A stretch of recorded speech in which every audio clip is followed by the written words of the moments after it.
Today, 5 children will die. Every 10 seconds, a new case is reported. Could you have intervened on one of these children suffering? If you're a mandated reporter, the law says you must. The Michigan Child Protection Law requires the reporting of child abuse and neglect by certain peoples called mandated reporters. The definition that childwelfare.gov shares as what actually constitutes child abuse and neglect is any recent act or failure to act on the part of a parent or caretaker which results in death, serious physical or emotional harm, sexual abuse or exploitation, or an act of failure to act which presents an imminent risk of serious harm.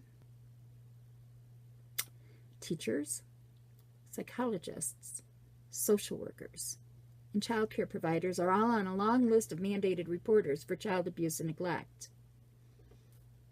Neglect is the most common form of child abuse at 59%. A horrible 70% of child fatalities in 2013 were attributed to neglect only, or a combination of neglect and another maltreatment type. I've been a mandated reporter for 31 years. In all my years of teaching, I've reported to CPS many, many times. Most time the reports were unsubstantiated, but too many times the reports came back with a preponderance of evidence that results in opening a case. These calls are the hardest calls of my job. I work diligently all year to create a bond of trust with my parents. Yeah, I know it's easy to say, I'm protecting the child. I know I am. But the feeling of betrayal persists even though I make that call.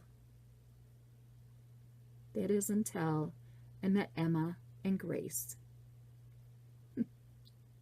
Imagine the cutest little girl you can. Give her china blue eyes and gold curls that ring her head like a halo, and then double it. It was May of that year when we were sitting at the breakfast table eating cereal out of styrofoam bowls and drinking juice out of Dixie cups, just like we had for every morning for the last 114 days. On this day, the conversation that ensued, this day it seized my heart. Emma looked at me and said, Miss Lydia's big son Michael is a bad boy. The conversation she told me included her and her sister upstairs in Michael's room with her panties around her ankles. I said the things I could to her, and then I left the room to breathe. I knew I had to call CPS. But in my heart, I wanted to call Miss Lydia. I knew her. In previous years, I had 2 of her children. I loved this woman. I respected her. I knew all about her son, Michael. He was 15. He was autistic. And I did call her. But I called CPS and Emma's mom first. I shared with Emma's mom what she had shared with me. And I was informed that the incident occurred way back in August and that it was not upstairs and it wasn't both girls.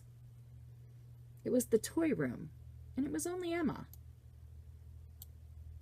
It was conceivable that Emma was remembering something that happened 9 months ago. It was very believable that in that time, her little 4-year-old mind could mix up the details of the incident. I thank my God every day for not calling these 2 ladies first. I may have been swayed by the plausibility of their stories and the sincere fact that I know them both so well. I'm ever grateful that I'm a mandated reporter and that I don't take that responsibility lightly. About 2 weeks later, I received a form letter from CPS. that shared with me that because the abuse or neglect was allegedly committed by a non-family member, that the report was given to the local authorities. As it turns out, the abuse did not end in August. It was still happening in May. Michael, who was a 15-year-old boy with autism, was also a sexual predator. He was having sex with his 7-year-old sister. He was having sex with his 11-year-old sister.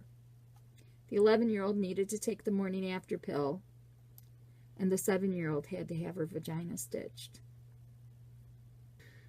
Michael was removed from the home and is now in a juvenile detention center until he reaches 18 years of age, and then the judge will determine if he has to serve more time.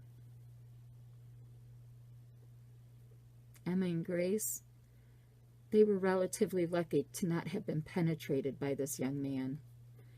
Their mother was grateful for the day I listened to Emma, and I thank my God Emma chose to tell me what she told me. It comes down to being a mandatory reporter. Had I called their mom or Miss Lydia first, those beautiful baby girls would still be in harm's reach until something tragic occurred. There were 2 girls whose lives are forever changed because of Michael. It could have been 4 or more had I not made that call. I never hesitate to call now. I just have to think about Emma and Grace, and I'm on that phone to CPS. It's their job to figure out if abuse is occurring. It's my job as a teacher and as a mandated reporter to make that call. If you had the opportunity to save a life, would you make that call? Don't ask yourself, what if I'm wrong? Ask yourself, what if I'm right?